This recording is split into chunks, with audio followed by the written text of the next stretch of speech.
Amin. Oh iya, Amin. Rabbana al-hayya jina annaka. Terus jamaah haji gagal berangkat gara-gara uang dikorupsi dan tersangkanya adalah orang yang dulu menjabat sebagai Menteri Agama.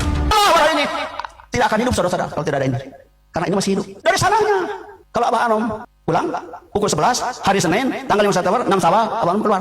Belum ada gantinya. Matahari tidak. Demi Allah matahari tidak akan keluar. teman-teman, hari ini umat Islam bukan kekurangan ustadz, bukan kekurangan ceramah, bukan kekurangan majelis ilmu.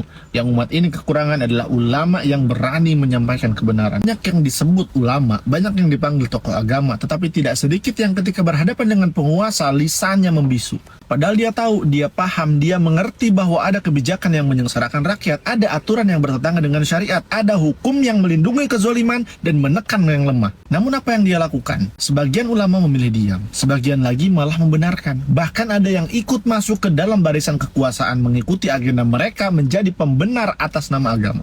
Inilah ulama yang menukar amanah ilmu dengan kenyamanan dunia. Ilmunya tidak lagi menjadi cahaya bagi umat, tetapi menjadi alat legitimasi kekuasaan.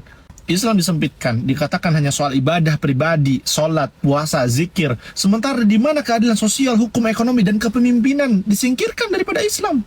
Semua agar Islam tidak mengganggu kepentingan dan kekuasaan mereka. Ini bukan dakwah, ini adalah pengkhianatan terhadap ajaran Islam.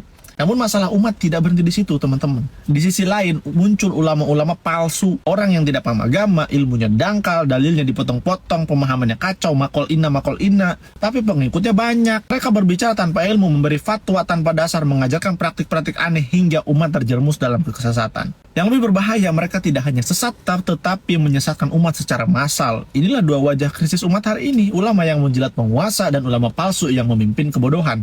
Lalu jangan heran jika umat Islam makin mundur. Karena penyebab internal kemunduran umat Islam, yang pertama, taraf berpikir umat yang rendah. Umat tidak diajak memahami Islam sebagai sistem kehidupan. Umat dibiasakan berpikir sempit, dangkal, dan reaktif. Kedua, syariat Islam ditinggalkan. Islam hanya menjadi simbol, bukan aturan yang mengatur seluruh aspek kehidupan. Ketika ulama diam melihat kezoliman, ketika ulama membela penguasa zolim, ketika ulama palsu memimpin umat, maka kehancuran umat adalah keniscayaan. Ulama sejati bukan yang dekat dengan penguasa, tetapi yang dekat dengan kebenaran. Ulama sejati juga bukan yang paling aman jabatannya, tetapi yang paling jujur lisannya.